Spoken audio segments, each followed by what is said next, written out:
Ассаляму алейкум, ардақты ағайын. Осы Рамазан айының басында Қазақстан мұсылмандары діни басқармасы Рамазан оразасына қатысты пәтуалар деген өте пайдалы жинақ шығарды. Бұл жерге бізді қызықтыратын бірнеше сауалдар қамтылған. Мен кешегі видеомда да күндіз ораза айында қандай адамдарға тамақ беруге болмайды дегенді айтқан едім. Яғни ол біріншісі осы себепсіз ораза ұстамай жүргендерге тамақ беруге болмайды деген едім. Ал қандай адамдарға тамақ беруге болады дегенде, бірінші кезекте алыс сапардан шаршап шалдығып келген жолаушыға беруге болады, және де белгілі бір себептермен оразадан босатылған кісілерге тамақ беруге болады деген едім. Енді біз осы пәтуалар жинағына осы орайда үңіліп көрсек.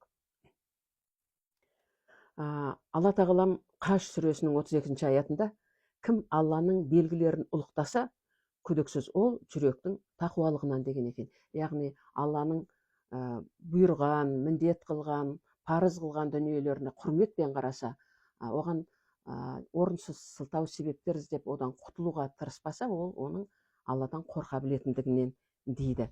Енді осы одан ары қарай бұл айда тек қана шариғи үзірі бар адамдар, яғни науқастар және мүсәпір деген жаңағы айтқанымыздай алыс жолдан шаршап шалдығып келген жолаушы аузын ашуына рұқсат. Ал ешбір үзірсіз Рамазан айында ораза ұстамау, еш себепсіз аузын ашу күнә болады. Яғни сізбен біздің бұл тақырыпты қозғап отырған себебіміз белгілі бір бауырларымыз себепсіз күнәға батып қалмасын деген жанашырлықтан туындаған қадам еді. Сондықтан ораза ұстамауға себебі бар адамдарға тамақ беруге болады дейді. Екіншіден, ұзақтан сапарлап келген қонақ үшін тағам беруге болады дейді. Кешегі айтқан әңгімеміздей тура. Енді Алла тағалам Рамазан айында ораза тұтуды әрбір ақыл есі бүтін, бірінші шарты. Екіншіден, бәлиғат жасына жеткен ер және әйел мұсылмандарға парыз етті дейді.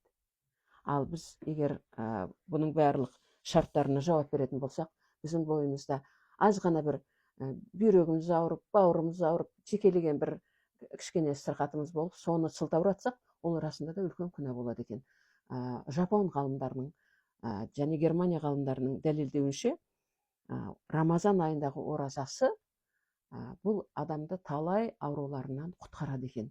Бұл керемет шипа, ем екен. Себебі басқа, бірақ Рамазан айында Алла бүкіл мейірімін бізге төгіп тұрған кезде, бүкіл жағдайды жасап тұрған кезде, шайтан лағнатулла бізге кедергі бола алмайтын кезде, біз тек қана нәпсімізбен күресіп, осы бір қасиетті парызымызды өтеп берсек, тіпті бойымыздағы рак клеткаларын сау клеткалар жеп қояды екен, сөйтіп тазартады екен. Осы есіңізде болсын, ардақты ағайын.